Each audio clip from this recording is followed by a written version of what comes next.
वे भारत के अच्छे मित्र थे और उनके नेतृत्व में भारत और वियतनाम संबंधों को स्ट्रैटेजिक दिशा भी मिली थी। फ्रेंड्स, पिछले एक दशक में हमारे संबंधों के आयामों में विस्तार भी हुआ है और इनमें गहराई भी आई है। पिछले 10 वर्षों में हमने अपने संबंधों को कॉम्प्रिहेंसिव स्ट्रैटेजिक पार्टनरशिप का रूप दिया है। हमारे द्विपक्षीय व्यापार में 85% से अधिक बढ़ोतरी हुई है। एनर्जी, टेक्नोलॉजी एवं डेवलपमेंट पार्टनरशिप में आपसी सहयोग में विस्तार हुआ है। रक्षा एवं सुरक्षा क्षेत्रों में आपसी सहयोग को नई गति मिली है। पिछले एक दशक में कनेक्टिविटी बढ़ी है और आज हमारे बीच 50 से ज्यादा डायरेक्ट फ्लाइट्स हैं। इसके साथ साथ टूरिज्म में लगातार वृद्धि हो रही है और लोगों को ई वीजा की सुविधा भी दी गई है। मिसौन में प्राचीन मंदिरों के पुनरुद्धार का कार्य सफलतापूर्वक पूरा किया गया है। फ्रेंड्स, पिछले दशक के अचीवमेंट्स को देखते हुए आज की हमारी चर्चा में हमने आपसी सहयोग के सभी क्षेत्रों पर व्यापक रूप से चर्चा की और भविष्य की रूपरेखा तैयार करने की ओर कई कदम उठाए। हम मानते हैं कि विकसित भारत 2047 और वियतनाम के विजन 2045 के कारण दोनों देशों में विकास ने गति पकड़ी है। इससे आपसी सहयोग के बहुत से नए क्षेत्र खुल रहे हैं और इसलिए अपनी कॉम्प्रिहेंसिव स्ट्रैटेजिक पार्टनरशिप को और अधिक मजबूत देने के लिए आज हमने एक नया प्लान ऑफ एक्शन अपनाया है। डिफेंस और सिक्योरिटी के क्षेत्र में सहयोग के लिए नए कदम उठाए हैं। नया चांग में बने आर्मी सॉफ्टवेयर पार्क का आज उद्घाटन किया गया। $300 मिलियन की क्रेडिट लाइन पर बनी सहमति से वियतनाम की मैरीटाइम सिक्योरिटी सशक्त होगी। हमने यह भी तय किया है कि आतंकवाद और साइबर सुरक्षा इस विषयों पर सहयोग को बल दिया जाएगा। हम इस बात पर सहमत हैं कि आपसी व्यापार के पोटेंशियल को प्राप्त करने के लिए ASEAN India trade in goods agreement की समीक्षा जल्द से जल्द संपन्न की जाए। डिजिटल पेमेंट कनेक्टिविटी के लिए हमारे सेंट्रल बैंकों के बीच सहमति बन गई है। हमने निर्णय लिया है कि ग्रीन इकोनॉमी और न्यू इमर्जिंग टेक्नोलॉजी के क्षेत्रों पर ध्यान केंद्रित किया जाएगा। ऊर्जा और पोर्ट डेवलपमेंट में एक दूसरे की क्षमताओं को पारस्परिक लाभ के लिए इस्तेमाल किया जाएगा। दोनों देशों के private sector, small and medium enterprises और स्टार्टअप्स को भी आपस में जोड़ने की दिशा में काम किया जाएगा। फ्रेंड्स, कृषि और मत्स्य पालन दोनों देशों की अर्थव्यवस्था का अहम भाग है।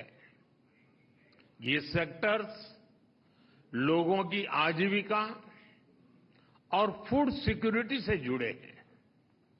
हमने तय किया है कि इन क्षेत्रों में जर्म प्लाज्मा एक्सचेंज और जॉइंट रिसर्च को बढ़ावा दिया जाएगा। हमारी साझा सांस्कृतिक धरोहर के संरक्षण के लिए भारत वर्ल्ड हेरिटेज साइट मीसोन के ब्लॉक एफ के मंदिरों के संरक्षण में सहयोग देगा। जैसा कि हम सभी जानते हैं, बुद्धिज्म हमारी साझा विरासत है, जिसने दोनों देशों के लोगों को आध्यात्मिक स्तर पर एक दूसरे से जोड़ा है। हम भारत में बुद्धिस्ट सर्किट में वियतनाम के लोगों को आमंत्रित करते हैं और चाहते हैं कि नालंदा विश्वविद्यालय का लाभ वियतनाम के युवा भी उठाएं। फ्रेंड्स, हमारी एक्ट ईस्ट पॉलिसी और हमारे इंडो पैसिफिक विजन में वियतनाम हमारा महत्वपूर्ण पार्टनर है। इंडो पैसिफिक के बारे में हम दोनों के विचारों में अच्छा सामंजस्य है। हम विस्तारवाद नहीं, विकासवाद का समर्थन करते हैं। हम फ्री, ओपन, रूल्स बेस्ड और समृद्ध इंडो पैसिफिक के लिए अपने सहयोग को जारी रखेंगे। हम सीडीआरआई में शामिल होने के लिए वियतनाम के निर्णय का स्वागत करते हैं। फ्रेंड्स, एक बार फिर मैं प्रधानमंत्री फाम मिन चिन का स्वागत करता हूं। आपकी यात्रा से हमारे संबंधों में एक नया और सुनहरा अध्याय जुड़ रहा है। बहुत बहुत धन्यवाद। Thank you, sir.